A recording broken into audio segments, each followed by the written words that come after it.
Hi, it's Michael Haas. Welcome back to Debits and Credits with Haas and Dawe.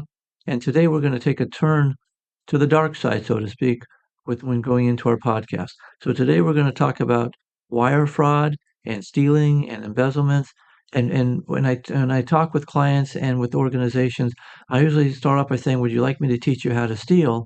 With the intention being not to encourage them to steal, but how to prevent them from having problems happen in their own offices or their own lives about people taking advantage of them and stealing from them. And one of the big things that we've seen with the escrow companies and the title companies that we work with and with some of the settlement agencies across the country is wire fraud. And this is can be where hackers and scammers and fraudsters are trying to get into their systems to direct money out of their trust accounts and out of their bank accounts, but also in trying to prevent money that's coming into their trust accounts when escrow transactions are trying to close. And the way they're trying to do it is with the incoming wire process or the outgoing wire process, and having it happen where they can get into their system, where they can get into the bank system, where they can come into an area where they can hack in and get access to somebody's bank account and to direct money either from a company or preventing it from getting to the company. And so wire fraud, when it relates to the escrow companies and relates to the title companies, there's a lot of incoming wire and outgoing wire transactions and how the money comes in. And there are between the escrow companies and title companies in California, it's getting beyond the matter of millions of dollars a year. It's getting into billions of dollars a year that flows all the time. And on any one given day, any escrow company could possibly send out commonly 5 to 10 wires at over $1 million each, and they have to have a good working relationship with their bank as to how to make sure that the money doesn't get sent to the wrong place or it gets to them for them to complete the transaction. It's pretty much become an all day, all the time concern that has to go forward.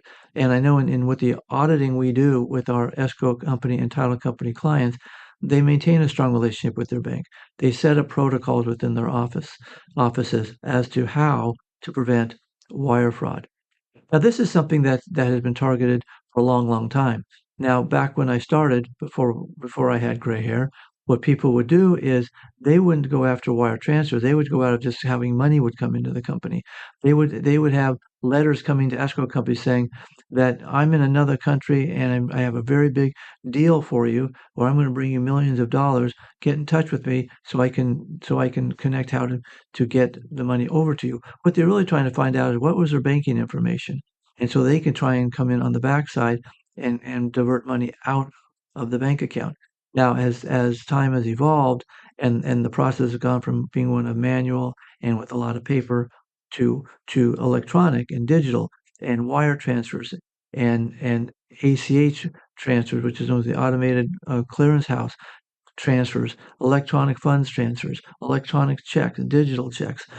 There's also all these ways that they're trying to go in there and target the escrow industry, and they want to try and hack into their system. They want to try and spoof people. They want to try and send false emails. They want to try and make phone calls that are going to lead someone astray or allow them to allow these people that unknowingly give out information they shouldn't be giving out, so these fraudsters can now get into their system. And once they're in, it's hard to keep them out. So we've got to have some more episodes coming up that's going to talk about how these schemes have happened and then how to prevent them and how to protect your money and your client's money so that it doesn't go to the wrong place down the dark, dark rabbit hole. Stay tuned. We've got more coming up on wire fraud and how to prevent it. Thank you.